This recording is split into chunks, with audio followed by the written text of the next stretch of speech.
Hello everybody, it's Gail here from Ornamentology. I hope you're okay there. I thought I'd do another run through from a slightly different perspective from this journal. Again, it is a digital download that I got from a person on Etsy. They've correlated all this stuff together. I I have very hit and miss skills with digital imagery. What I can do, and what I can't do is a black hole. So if someone's already done something this beautiful, why on earth would you try and imitate that, or in fact, do this? And you pay and download these, and you can actually make journals and sell journals. Obviously, you can't sell the download because that would be a bit rude, wouldn't it? But I suppose they have to say that as a disclaimer. Anyway, this is a concertina style journal. I'm pretty certain when the person made this, they would imagine it was going to be a book, but let's do something interesting with it. I've chosen this as the closure. I think it's an exhaust bracket. It's aluminium. I found it on the ground when I went to the breaker's yard.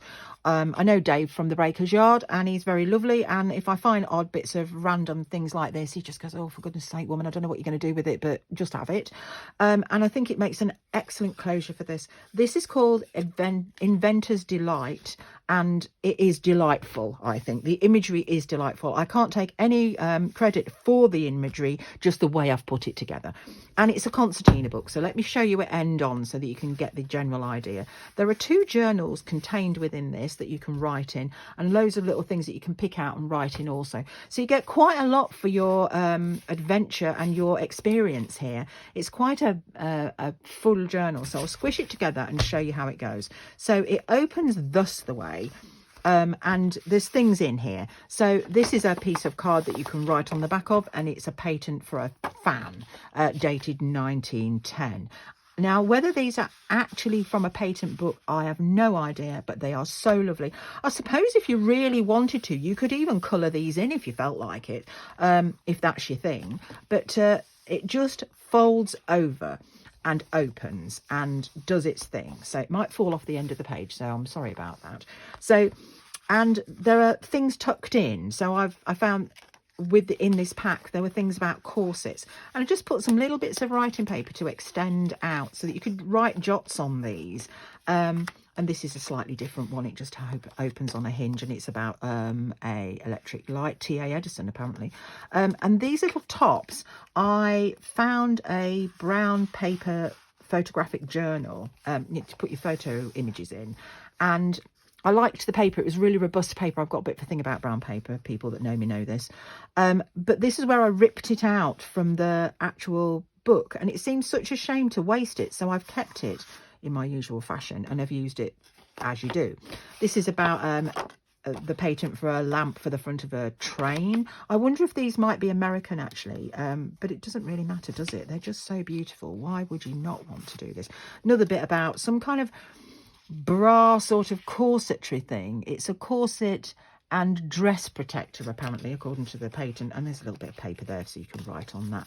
Some of these pockets go all the way to the bottom, and some of them I've kind of glued them halfway up so that the smaller tags don't get lost down in the bottom of the pocket, because that would be just rude, wouldn't it? And not really what you want. I'm going to put those there because I'm obviously fiddling with that. Here's something about the telephone, and this is the beginning of the first journal. So these pages were part of the PDF download, which are lovely, and this is the finish, and it was just such a beautiful thing. It was amazing. So I printed those onto ordinary photocopy paper on my ordinary domestic printer and tore the edges. They just look lovely. I've interspersed it with pages that I've printed myself, a bit of ledger paper. I've got a lot of ledger, so ledger paper is going to appear quite a lot. This is avocado dyed. This is coffee dyed. This is more again from the download. I don't want to take credit for the download because it's just so beautiful, and somebody spent a lot of time doing this. But they sell them on, and you can do as you will with them. Bit of paper of a different size and a different feel, because it's a tactile thing, this journal writing. So there are avocado dyed papers. This is the centre of this particular journal. I've tied it with a kind of a slate grey cord, which I think goes well with the bracket that holds it together. The paper's patinaed just by the fact that I soak it in a rusty meat tin.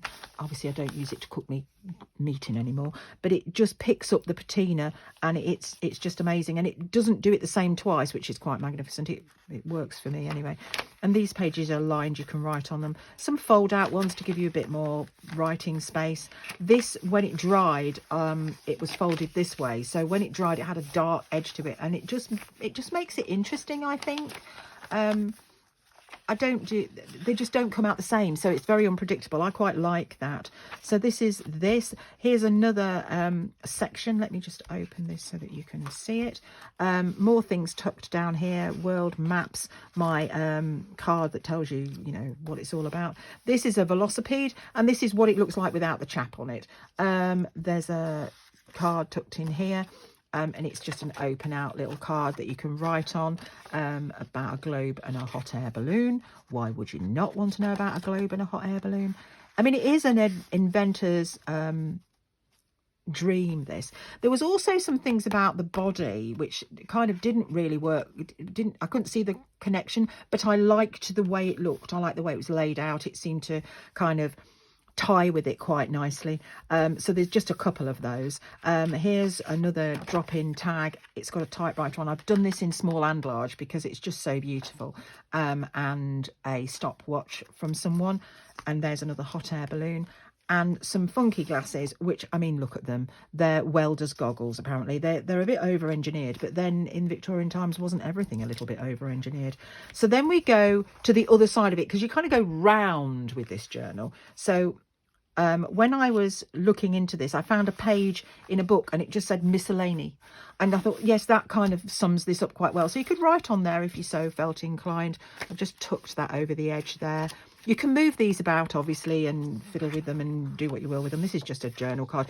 That would actually be quite nice as a little card to send to someone. This is telephone conductors on this side, and a device for fastening electric light bulbs into a socket. It's got a key. Crikey, I don't know if they thought people were going to steal their light bulb, their lamps. Maybe they did, I don't know. And then we've got a flying machine, of course we have. Why would we not have? This bloke's got it covered. Look, he's got wings, a tail, and a hot air balloon. And this is the schematic drawing to that. You know, it's bonkers, isn't it? And this is just a flying machine that by R.J. Spalding is the person that's put the patent in for this, 1889. And that's the cover to the second journal, which again has more of these pages that have been the download. I love the way that they're kind of edged and they look all tatty, and it's just fabulous. It's just such a beautiful graphic. And then this is something I printed myself. It's if you can see it, it's kind of gone a bit thin in places, which is kind of interesting and gives a different feel. It's a different feel of paper. It just crumples differently. This folds down. It's got a hole in it, but I quite like that. You know, it's meant to be old and worn. It's something that you would find in an attic space somewhere, is kind of what I'm trying to replicate. More pages to write on, more of that magnificent patina. Sometimes it really does pick up the colour well. Bit more of this, I'm sorry, I've lost the word. Ledger paper, sorry. Tied again with this grey thread. And it's just lovely. I think the way the person has designed this, all credit due to them. It's just amazing. More fold out bits to give you a bit more to write on. The other side of that bit that just drops down. This is that side again. You can see where the paper's gone a bit funny when it's got wet. It's kind of gone a bit thin, and you can see through it when you hold it up to the light. It's kind of, I like it. It almost makes a translucence to it. It's a bit funky. An airship, of course, it is 1908. More pull out things here. This is an atlas. Opens out so you can write on it, and a hot air balloon. Why would you not have a hot air balloon? I'll just see if I can tuck that in there. If I can't, I'll tuck it over the edge and come back to it when I put the book back together. Some boots, of course. It's an ankle support that goes in your boot, and this gives you the schematics. And then we go into diving armour. Why you'd want armour when you're diving, I'm not really sure, but here it is. This and the next image, it looks like something from Wallace and Gromit's The Wrong Trousers, doesn't it? It's just nuts, really. More of this imagery that's to do with the hot air balloon, and something about corsets, because it's interesting, isn't it? And that thingamajiggy, and that slides in there. and then the typewriter. It was such a beautiful image. I thought we need to see it in the large. This is an image of a typewriter from above when they did typewriters on the round. The fan in small, and the train in small, and then just to my pupil. And it's basically about maths and sums and how if you work hard you'll get your glory. And I thought that just kind of suited the whole situation here. I'm going to tuck these in here. They can kind of go anywhere, wherever you want to tuck them, to be honest. They just sort of slot in wherever the fancy takes you. They just kind of go in here, and you can move them about and do as you will with them.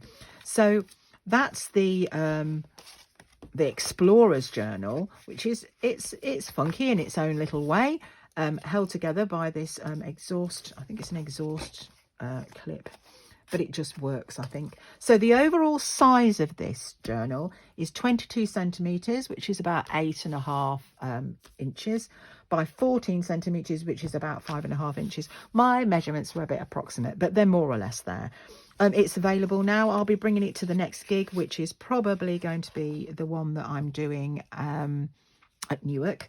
There's lots going on, but I'm kind of being a bit more careful, a bit more choosy as to where I go now. My health's been a bit up and down, and I'm struggling a bit, so I'm kind of using my time as best I can and my energy levels as best I can. But that's another story. So here it is. It's available. If it takes your fancy or piques your interest, let me know. I obviously make journals to order. I do a commission service. I always do a commission service, and my journals are one-offs. You may find this paper appearing again because it's absolutely luxurious, but it won't be appearing in this format, and it certainly won't have this kind of funky closure because there was only one of these on the ground in the scrapyard. So that's it for this journal walkthrough. If it's piqued your interest, you're interested in it, you want to know more about it, you'd like to purchase it, let me know. I'm trying to sort out a shop, but it doesn't, a whole IT bit just drives me bananas, if I'm honest. So I try not to do it too much.